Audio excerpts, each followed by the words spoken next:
Во оваа емисија ќе говориме за преподобниот отец наш Гаврил, епископ од Велички Светогорец, како новојавен светител во наше време и во наша близина. Може би во народот многу малку знаен, отец Гаврил за Бога бил добро познат и се разбира за гладните за Бога души кои го имале тој благослов да го познаваат овој богоносен старец. Доаѓале од разни места и оддалеку за оние што го знаеле како човек Божи, меѓутоа своите не го примиле, односно не го познале. Навистина, пророкот во својата земја останува без чест. Биографските податоци за животот на епископот Гаврил се оскудни, особено за неговиот монашки живот. Самото монаштво како начин на живот, кое што можеме слободно да речеме најсовршена форма или образец на христијански живот, по својата природа е скриено. Тоа се оние кои не ја бараат својата слава, туку Божјата слава, оние кои се понижуваат и смируваат заради Христа дури до смрт, за да се покаже во нивниот живот силата Божја. Таков небесен човек или земен ангел бил дедо Гаврил, познат кај народот како испосникот. Така е познат бидејќи меѓу бројните дарови Божи што ги имал, особено имал дар на строго, постојано и усредно постење. Овој род се истерува со пост и молитва, вели Христос во Евангелието. Овие две средства, дарувани од Бога на луѓето, постојано биле во умот и срцето на отец Гаврил, така што достигнал до мерата Христова, се очистил себе си и станал достоен да живее во него Светиот Дух, станал жив храм Божи. Бог не го остава човештвото во ниедно време без светители. На тој начин ја покажува својата милост и дава примери како да се живее. Таков светилник имавме и ние близу до нас. Близу, а сепак далеку, бидејќи тој беше со Бога, а ние сме далеку од Бога. Затоа повеќето не го разбираа и го презираа, како што и Христос не го разбраа и го презираа. Отец Гаврил живееше во една безбожна и антицрковна средина и општество. Ова уште повеќе му го зголемува значењето. Ние, помладите генерации, немавме прилика да се сретнеме со него, но покрај раскажувањата на оние постарите, кои го виделе и знаеле, едно делче од таа вдахновена света душа откриваме и читајќи ги неговите книги.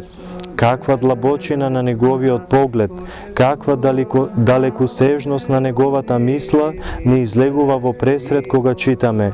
Те тераат повторно да се враќаш на прочитаното, за да се насладиш уште. Во нив се чувствува загледаноста, зачекореноста на авторот во Царството Божјо, кое треба да дојде. Неговата визија за тоа како да се дочека големиот јубилеј 2000 години христијанство восхитува, остава без зборови и открива каква вера имал тој човек во Бога. Неговите пишани дела доправа ќе бидат истражувани и ќе бидат инспирација за новите генерации.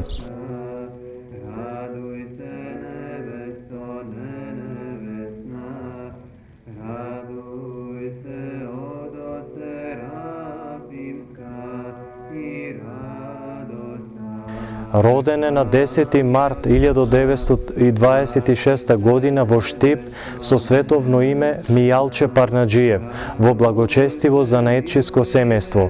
Своето основно образование и гимназија ги завршил во родниот град.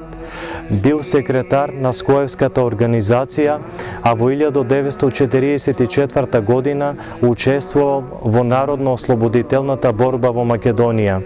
Заради совесно извршување на должностите и заради своето примерно однесување, бил предложен за примање во членство на тогашната комунистичка партија во Југославија, но заради неговото одење во црква, ова примање изостанало.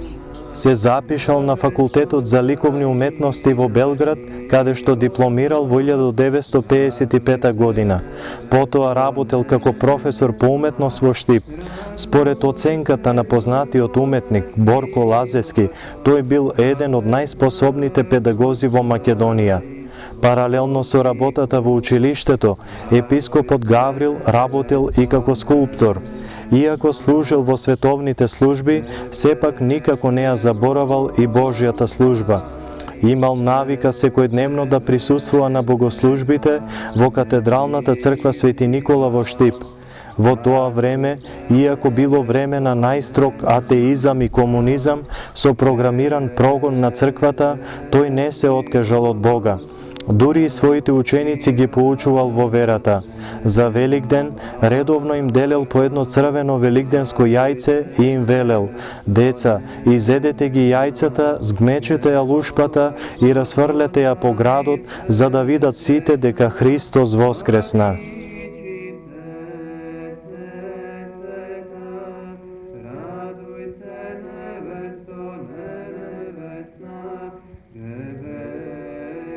По сето тоа време, кое тој го сметал за царево, повикувајќи се на евангелските зборови царевото на царот, а Божјото на Бога, чувствувајќи во себе монашки позив, во 1963 година тој заминал на Света Гора со цел да се замонаши.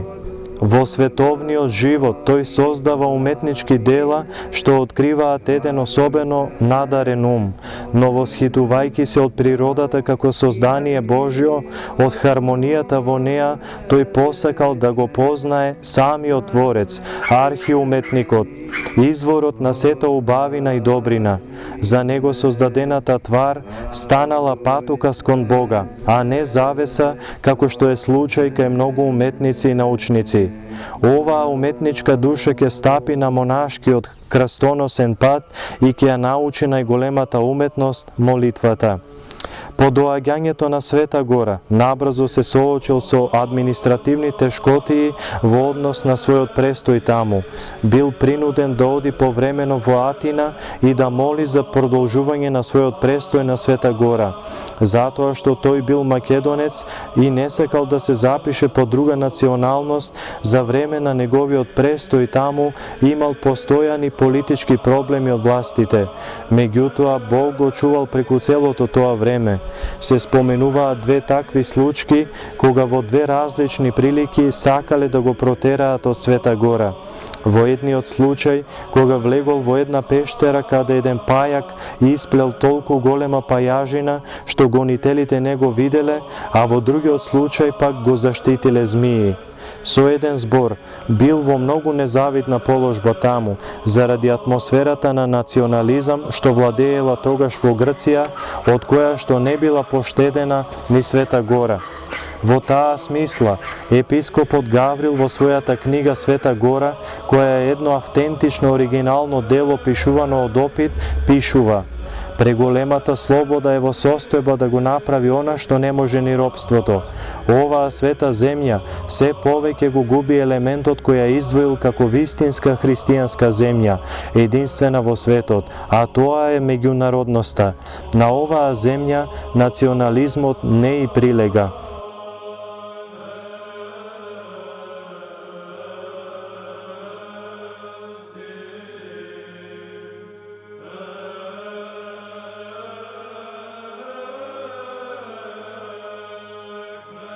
Така на тој начин отец Гаврил бил слободен да оди каде и да сака и да бива најсрдечно приман, но само како привремен гостин. Таму тој живеел без постојано живеалиште, во едно постојано и непрекинато движење или странствување. Цела Света Гора била негов манастир. Оваа своја неволја тој ќе ја искористи така што, поминувајќи од место на место, среќевал многу монаси подвижници и од нив ги слушал разните духовни поуки. За него од големо значење ќе биде престојот во рускиот скит Камена, како послушник на еден стар руски монах, 84 годишниот отец Татјан Иванов. По неговото упокојување, отец Гаврил го наследил скитот и бил известно време таму. Монашки подстриг примил во манастирот Свети Павле. Во овој манастир и во Хиландар најчесто одел на литургија и света причест, каде што заради неговиот исклучително тивок карактер го добил и називот невидливиот, затоа што ниту го гледале кога доаѓа, ниту кога заминува, единствено можеле да го видат кога пристапувал да се причести.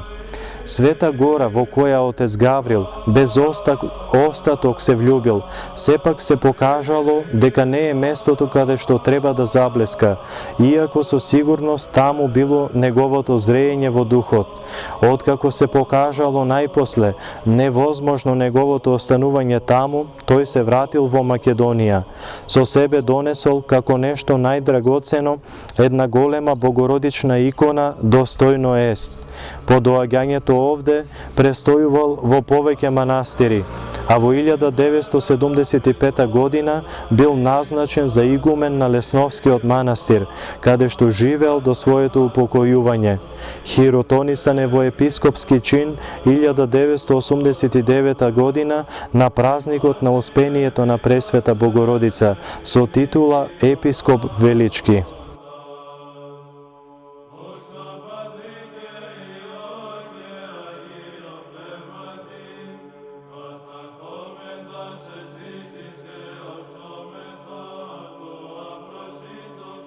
Неговите подвизи на Света Гора никој не ги знае, останале тајна за луѓето, но откако во 1971 година се вратил во Македонија, можеме да ги предпоставиме.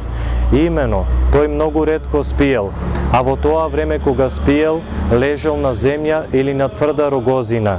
Држал најстрог пост, никогаш не јадел јадења приготвувани со масло, а знаел често и да ја помине целата седмица само со една просвора.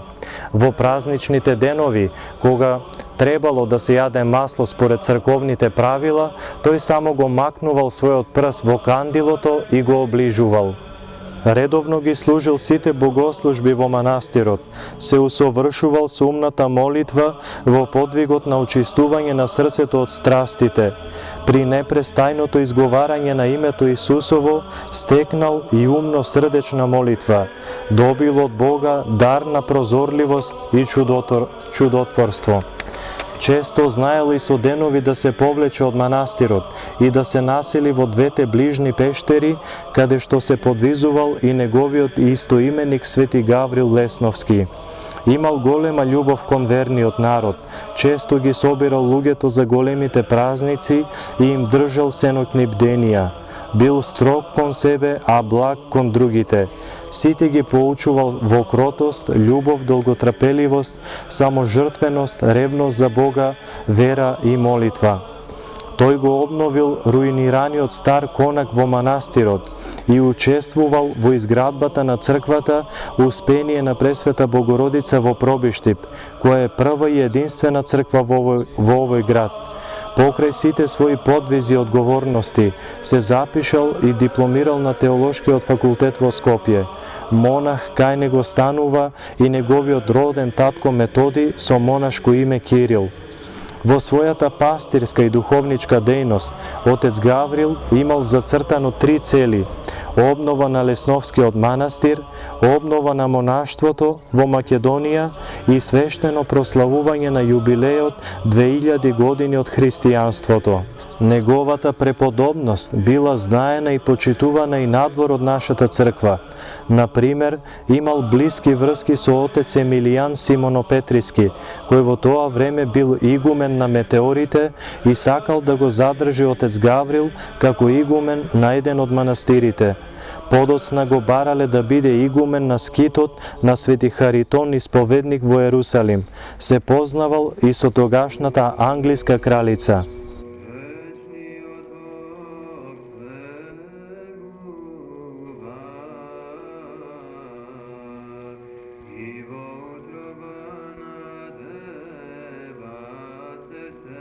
Својата смрт отец Гаврил самиот си ја предвидел. На неговите духовни чеда кои тој период доаѓале кај него, им кажувал: "Чеда мои, до сега бев со вас, а сега веќе тргнувам за небесниот Ерусалим.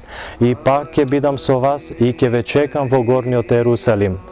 За својот погреб тој самиот се подготвил и на едно листе напишал: "Јадењето подгответе го без масло." Се упокоил мирно, молејки се со своето сакано Евангелие положено на градите и со бројаница во рака. Овој настан, кој што значи за нас луѓето тажна разделба, а за ангелите и светите на небесата радосна средба, се случил на 12 јануари по новиот календар 1990 година. Тој навистина не ги оставил своите духовни чеда. По неговото заминување во горниот Ерусалим, на многумина им се јавил во сон. Во домот на едно негово духовно чедо, од неговата фотографија која ја дал додека бил жив, почнало да тече свето миро. А и до ден денеска има знаци и чудеса на неговиот гроб, од каде се чувствува и благопријатна миризба низ воздухот. А селаните од Лесново кажуваат дека по неговото упокојување во Господа на неговиот гроб гледале светлина во вид на огнен столб. Неговата канонизација за светител е во тек.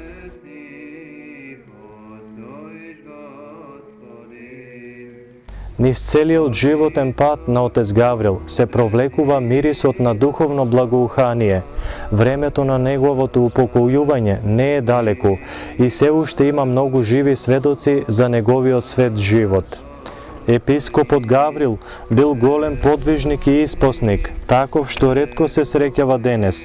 Имал непрестајна силна и огнена молитва, и оваа молитва му била постојана храна. Помогнал на многу страдални души, познати се благодатни исцелувања на болни, а имал и дар на прозорливост.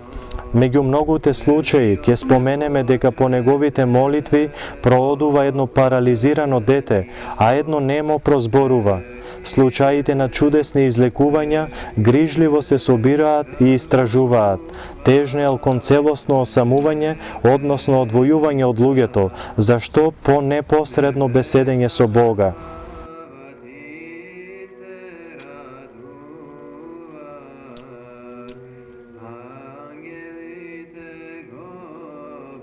Неговиот светол лик, како што рековме, се открива и во неговите пишани дела, кои што го имаат оној духовен, благопријатен мирис, кој што го привлекува умот и срцето на читателот и дава впечаток како да се разговара со самиот автор. Пишувал и поезија, од него ги имаме следните книги, она што е објавено, а пишувал повеќе. Стихозбирката 33 песни за Ерусалим, Света гора, небесна земја, пред најголемиот јубилеј на човекот, 2000 годишнината на христијанството е на прагот, чудата на Пресвета Богородица, правила и одредби на православната црква за постот, Отец Херувим. Автор е и на други научни студии со богословска, историска и уметничка содржина. Неговите книги Света гора и Отец Херувим се боговдахновена химна во која се огледа неговата љубов кон оваа света земја. Некои негови наслови се објавени во Руската задгранична православна црква во Америка. Неколку пати бил и во Ерусалим, еднаш дури се удостоил на чудесен начин да биде чувар на гробот Господен. Постојано велел дека би сакал Господ некако да устрои да се упокои во Ерусалим, или барем по пат на кај Ерусалим. Навистина, тој имал изглед на патник што оди кон Ерусалим. Бог по молитвите негови да ни удостои да влеземе во вечниот небесен град Ерусалим.